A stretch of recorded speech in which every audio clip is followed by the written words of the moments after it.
محمد نبینا بنور ہدینا۔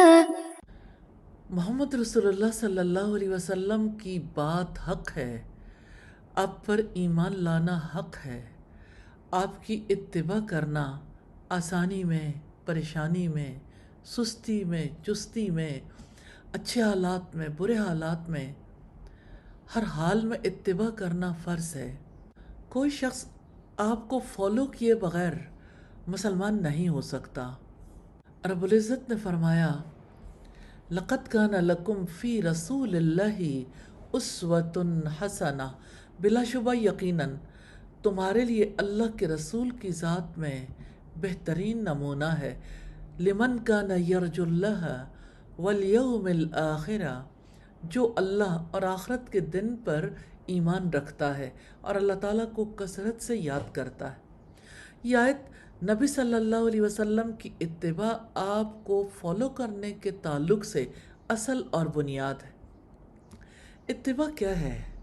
ہم ویسے ہی کریں جیسے آپ نے کیا، اسی کیفیت سے کریں جیسی کیفیت سے آپ نے کیا۔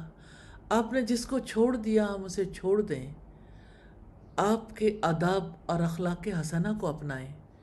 اگر آپ نے کوئی بات کہی ہم اسی کی مانند کہیں، اگر کوئی کام کیا اسی کی طرح کریں۔ اگر کوئی چیز آپ نے چھوڑ دی ہے اور یہ آپ کے ساتھ خاص نہیں ہے تو ہم بھی چھوڑ دیں۔ اگر آپ نے کسی چیز کی تحقیر کی ہم بھی اسے حقیر جانیں۔ آپ نے کسی چیز کو پسند کیا ہم اسے پسند کریں اور اس سے راضی ہو جائیں۔ آپ کسی چیز سے رک گئے ہم بھی رک جائیں۔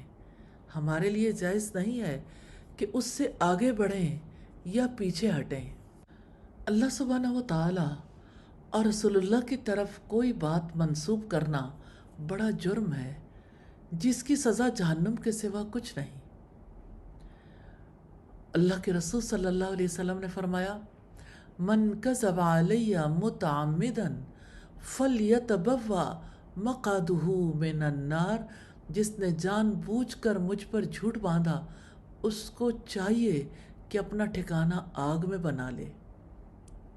صحابہ کرام اپنی بات کو کبھی نبی صلی اللہ علیہ وسلم کی طرف منسوب نہیں کرتے تھے، اس سے خوف کھاتے تھے۔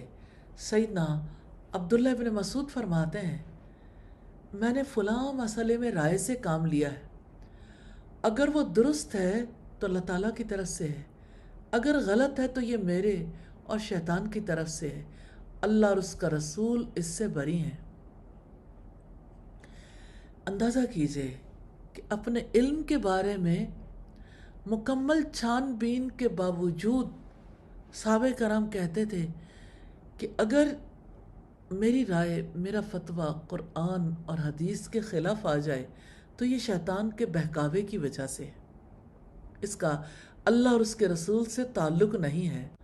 کسی شخص کا یہ حق نہیں ہے کہ اپنی یا کسی علم والے کی رائے کو رسول اللہ کی بات پر فوقیت دے۔ اللہ تعالی ہمیں اپنے نبی کی بات کو، ان کی تعلیمات کو سب سے اوپر رکھنے کی توفیق عطا فرمائے۔ اللہ سبحانہ و تعالی اور محمد صلی اللہ علیہ وسلم نے جو کچھ کہا ہمارے لیے وہ حق ہے۔